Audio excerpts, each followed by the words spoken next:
Assalamualaikum warahmatullahi wabarakatuh. Perkenalkan, nama saya Noni C. Irianti, guru di SMK Pasundan 1 Banjaran, mengajar mata pelajaran Administrasi Umum pada jurusan OTKP. Baik, untuk kesempatan kali ini saya akan menjelaskan mengenai materi memahami administrasi. Memahami administrasi ini masuk ke dalam kompetensi dasar 3.1 memahami administrasi, 4.1 mengelompokkan jenis-jenis administrasi. Kemudian untuk tujuan pembelajaran dari materi ini yang pertama yaitu 1. Peserta didik mampu memahami pengertian administrasi dengan baik. Yang kedua, peserta didik mampu memahami tujuan administrasi dengan baik. Yang ketiga, peserta didik mampu memahami unsur-unsur administrasi dengan baik. Yang keempat, peserta didik mampu memahami fungsi-fungsi administrasi dengan baik.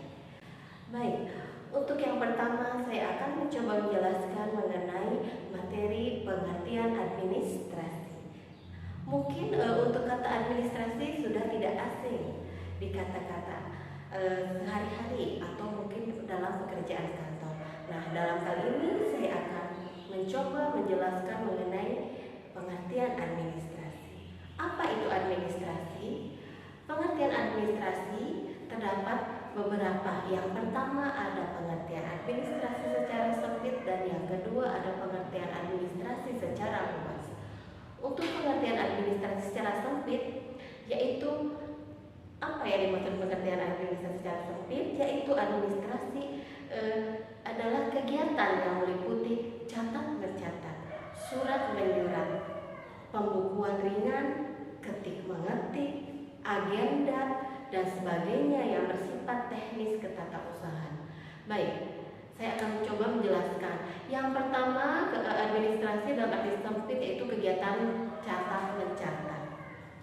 Tentunya dalam keseharian pekerjaan kantor banyak sekali aktivitas catat mencatat, baik itu yang dilakukan oleh sekretaris atau pegawai lainnya yang berada di dalam tata usaha. Yang kedua ada aktivitas surat menyurat. Dalam suatu kegiatan administrasi tentunya tidak lepas dari kegiatan surat menyurat, baik itu membuat surat atau menerima surat, baik itu bersifat surat undangan, surat resmi, surat bisnis dan lainnya. Kemudian ada pembukuan ringan. Tentunya dalam administrasi ada kegiatan pembukuan ringan, yaitu merupakan suatu kegiatan pencatatan keuangan secara sederhana. Selanjutnya ada kegiatan ketik mengetik. Dalam administrasi tentunya selain catat mencatat ada kegiatan ketik mengetik. Misalkan tadi ya, ketika mengetik surat, mengetik laporan, mengetik data dan lainnya. Kemudian setelah ketik mengetik ada membuat agenda. Tentunya di sini ada agenda misalkan untuk mencatat surat keluar dan surat masuk. Dan masih banyak lagi kegiatan lainnya yang bersifat teknis ketatausahaan. Nah, itulah pengertian administrasi secara sempit. Kemudian saya akan menjelaskan mengenai pengertian administrasi secara luas. Jika tadi pengertian administrasi secara sempit mengenai kegiatan teknis ketatausahaan, sedangkan pengertian administrasi secara luas yaitu mengenai kegiatan kerjasama yang dilakukan oleh sekelompok orang berdasarkan pembagian kerja sebagaimana ditentukan dalam struktur organisasi dan menggunakan sumber daya untuk mencapai tujuan secara efisien dan efektif. Maksudnya di sini dalam arti luas yaitu suatu kerjasama yang dilakukan oleh seorang pegawai kantor dengan yang lain yang berdasarkan pembagian kerja yang telah ditentukan dalam struktur organisasi untuk apa? Untuk mencapai tujuan suatu organisasi. Nah, itulah pengertian administrasi secara luas. Baik, setelah pengertian saya akan menyebutkan beberapa tujuan dari administrasi. Yang pertama, untuk tujuan administrasi adalah bertujuan untuk memonitoring kegiatan atau data yang dimiliki oleh perusahaan atau organisasi. Maksudnya apa? Di sini tujuannya itu mengontrol, memonitor kegiatan apa saja dan data apa saja yang dimiliki oleh perusahaan. Itu harus ada arsipnya, harus ada catatannya begitu. Kemudian yang kedua, tujuan administrasi adalah agar pengelola usaha bisa mengevaluasi suatu kegiatan-kegiatan dalam pengorganisasian perusahaan. Misalnya seperti apa? Misalnya agar suatu atau pengelola usaha ini bisa mengevaluasi keuangan dari perusahaan dan lain-lain. Kemudian tujuan dari administrasi yang ketiga yaitu administrasi bertujuan untuk menyusun suatu program pengembangan usaha dan suatu kegiatan pengorganisasian. Misalkan hal-hal apa saja yang harus diperbaiki dalam kegiatan administrasi tersebut, atau hal-hal apa saja yang harus ditambah dalam kegiatan administrasi tersebut agar kegiatan usaha bisa berkembang. Kemudian yang keempat, tujuan administrasi adalah untuk mengamankan data atau catatan atau mengamankan suatu kegiatan usaha dan organisasi perusahaan, biar data dan semua arsip mengenai perusahaan ini tidak hilang, ada catatannya dan ada arsipnya. Itulah beberapa tujuan dari administrasi. Kemudian setelah tujuan administrasi, saya akan menyebutkan beberapa unsur-unsur dari administrasi. Yang pertama, ada unsur-unsur administrasi, yaitu ada organisasi. Tentunya suatu kegiatan administrasi akan bisa dilakukan jika ada suatu organisasi. Apa itu organisasi? Tentunya sekelompok orang yang melakukan kerja sama untuk mencapai tujuan. Nah, di dalam situ harus terdapat ada unsur organisasi. Kemudian yang kedua harus ada manajemen. Nah, unsur yang kedua pada administrasi yaitu manajemen. Yang ketiga, dalam administrasi harus terdapat unsur komunikasi. Tentunya dalam suatu administrasi yang dilakukan oleh sekelompok orang harus ada kegiatan komunikasi, baik itu komunikasi dari atasan untuk ke bawahan atau dari bawahan kepada atasan, atau komunikasi antar pekerja yang sejauh. Lalu unsur yang keempat harus ada kepegawaian. Kemudian yang kelima ada unsur keuangan. Nah, keuangan tentunya dalam suatu kegiatan pasti terdapat unsur keuangan, begitupun dalam administrasi.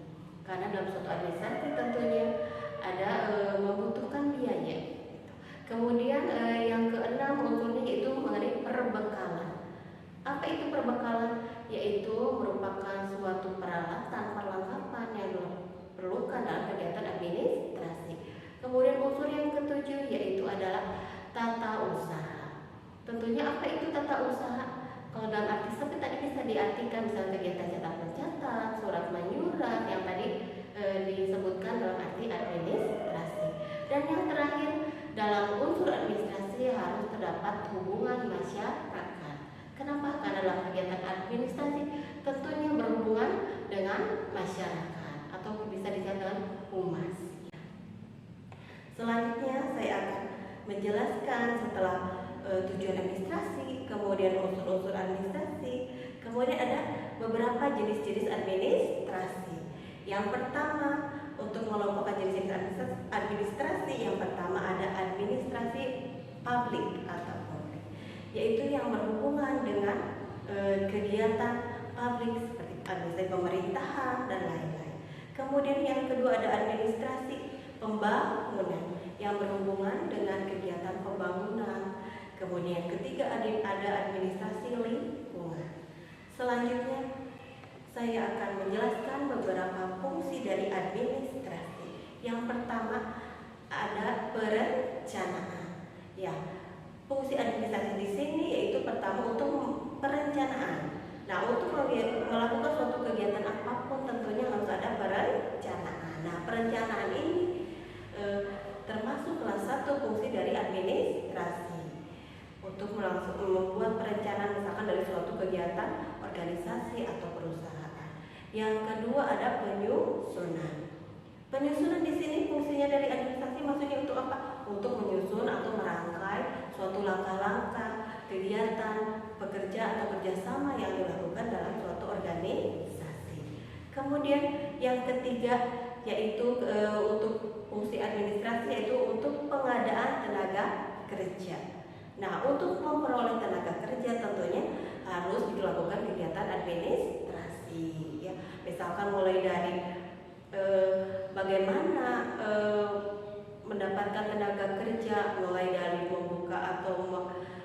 suatu iklan, merekrut pegawai sampai akhirnya mendapatkan pegawai yang telah mengikuti tes atau rangkaian tes. Kemudian fungsi administrasi yang keempat itu pemberian bimbingan. Tentunya antar pegawai misalkan ketika bekerja ini tentunya dari atasan terhadap bawahannya itu ada suatu bimbingan. Nah, ini merupakan salah satu fungsi dari administrasi. Salah satu misalnya pengarahan dari atasan kepada bawahan. Kemudian fungsi administrasi yang selanjutnya itu pengkoordinasian. Pengkoordinasian yaitu merupakan suatu kerjasama ya, berkoordinasi misalnya antar sesama pegawai dalam bekerja sama untuk mencapai tujuan. Selanjutnya fungsi administrasi yang keenam yaitu pelaporan. Tentunya dalam suatu kegiatan harus ada pelaporan. Ya, misalkan laporan keuangan atau suatu kegiatan yang dilakukan dalam suatu pekerjaan kantor, tentunya harus ada laporan untuk pimpinan. Kemudian fungsi administrasi yang terakhir itu penganggaran. Nah, untuk fungsi yang terakhir ini yaitu penganggaran yang berhubungan misalnya dengan biaya atau dana yang diadakan dalam suatu kegiatan usaha. Nah, ini diatur dalam administrasi. Nah, itulah beberapa fungsi dari administrasi. Baik, terima kasih. Sekian materi yang sudah saya sampaikan pada kali ini. Terima kasih, semoga bermanfaat. Assalamualaikum warahmatullahi wabarakatuh.